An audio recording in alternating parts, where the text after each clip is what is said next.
Good morning, students. Today we are going to learn Standard 7th Subject History. Students, we will continue learning with chapter number 9, The Maratha War of Independence. In the previous part of the chapter, we have studied about Chhatrapati Sambhaji Maharaj and also about his campaigns against the Siddhi, the Portuguese, and most importantly, his battle or his war against the Mughal Emperor Aurangzeb. Under the most adverse circumstances, Sambhaji Maharaj fought against the Mughals for 9 years. But on 11th March 1689, he was brutally put to death by the emperor's order. The Marathas took the inspiration from the sacrifice of Chhatrapati Sambhaji Maharaj, who faced his death nobly and bravely without making any compromise with his self-respect. Chhatrapati Rajaram Maharaj. Rajaram Maharaj was the second son of Chhatrapati Shivaji Maharaj. He was born on 24th February 1670 on the fort of Raigad. After the death of Chhatrapati Sambhaji Maharaj, he became the next Chhatrapati. The death of Chhatrapati Sambhaji Maharaj made Emperor Aurangzeb hopeful that finally his thought of conquering the Maratha kingdom would come true.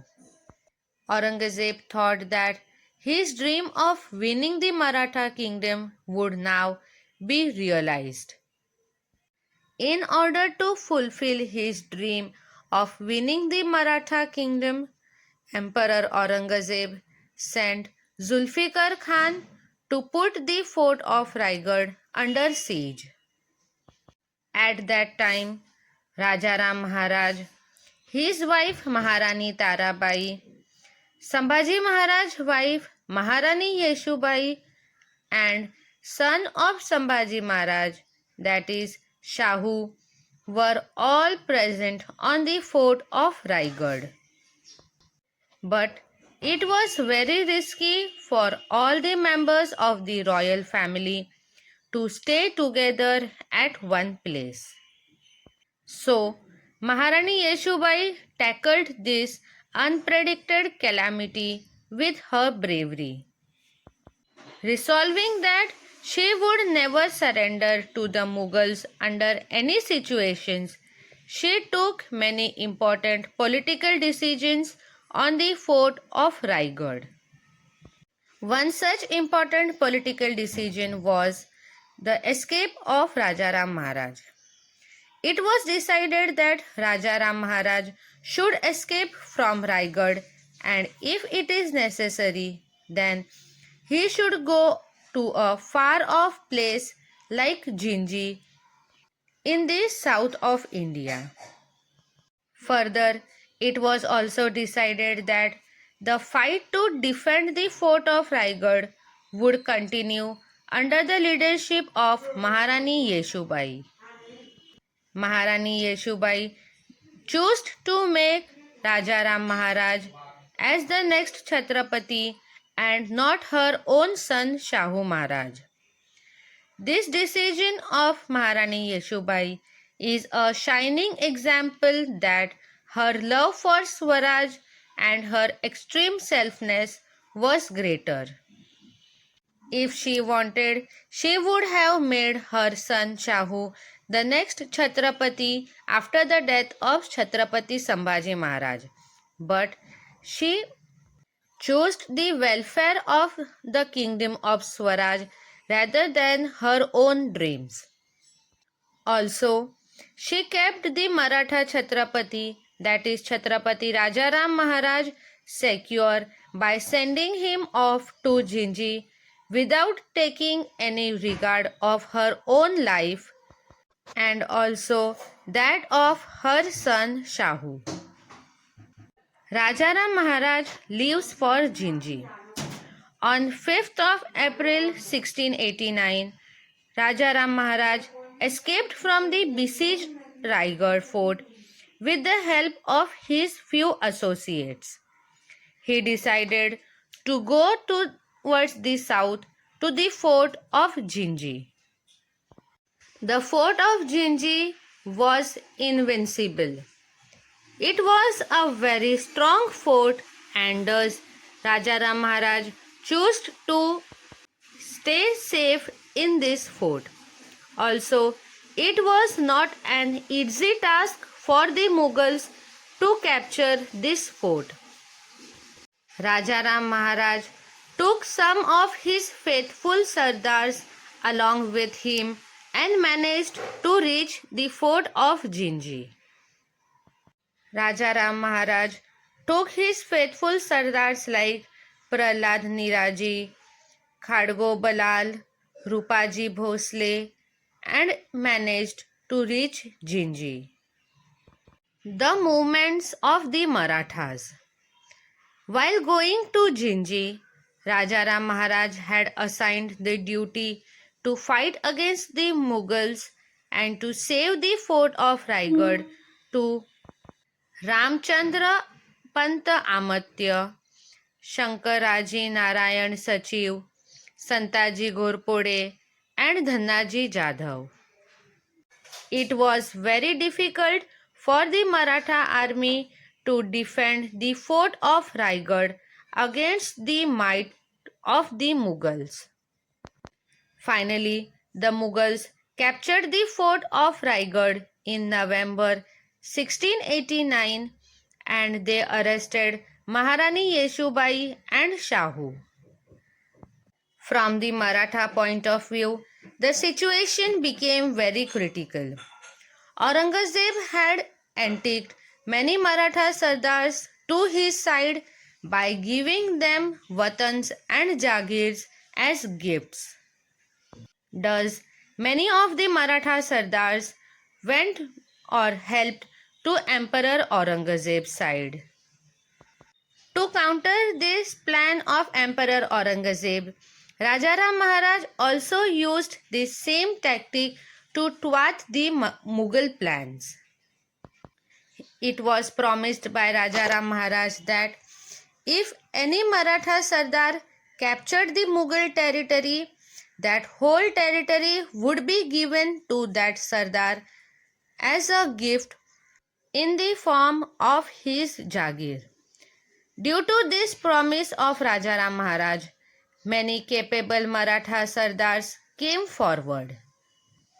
Many capable Maratha Sardars started invading the Mughal territory with vigor and also began to defeat the Mughal generals. Santaji and Dhannaji were at the forefront or in the lead in these actions. Against their surprise attacks and guerrilla tactics, the enormous amount of war materials and heavy artillery of the Mughals were of very little use. The Mughal forces were at their wits' end. They had no answer for the surprise attacks of Santaji and Dhannaji. On one occasion, Santaji Ghorpode and Vithoji Chauhan, the two capable Maratha Sardars, even cut and carried away the golden pinnacle of the emperor's own tent in a surprise attack. All such attacks shows or highlights the bravery of the Maratha Sardars. The siege of Jinji. Once the fort of Raigad was captured, Emperor Aurangzeb sent Zulfikar Khan to the south on the campaign of Jinji. Zulfikar Khan then led the siege to the fort of Jinji. As the fort of Jinji was invincible, the Mughal army found it very difficult to capture it. The Marathas defended the fort bravely for nearly 8 years.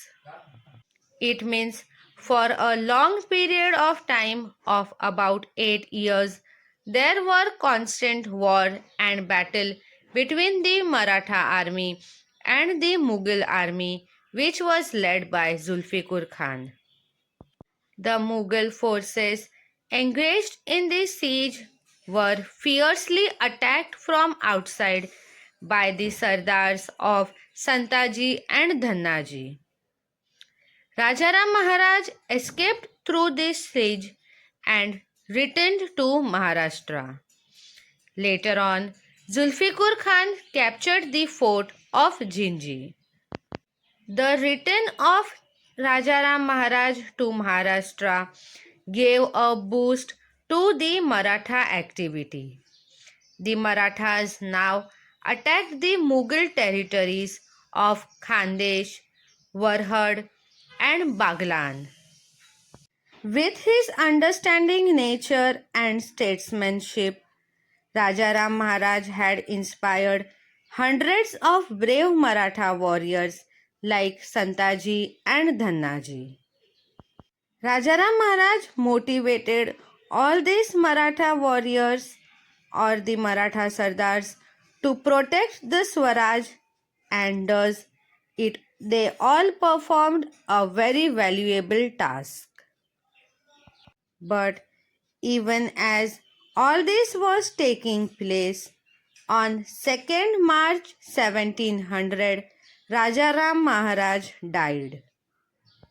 Rajaram Maharaj was suffering from illness, and in the fort of Sinhagad he breathed his last after a short period of illness. Rajaram Maharaj was a thoughtful and a kind-hearted leader. He brought together all the capable people in the Maratha Empire.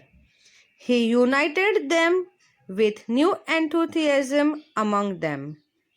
After the death of Chhatrapati Sambhaji Maharaj, Rajaram Maharaj fought against Aurangzeb for about 11 years with great courage and tenacity. Protecting Swaraj in those extremely difficult times or in those difficult situations was the greatest achievement of Rajaram Maharaj. While describing about Rajaram Maharaj, a noted historian, Riyasatkar G.S. Sardesai had said that he was a sthir buddhi, or the one who had level-headed. This was the best word to describe Rajaram Maharaj, as he cannot be described in better words than this. Soon after the death of Rajaram Maharaj, Emperor Aurangzeb thought that now he had won the war against the Marathas. But students, that was not the truth. The war still continued. We will learn about it in the next session, as who continued the war against Aurangzeb and protected Swaraj. Thank you.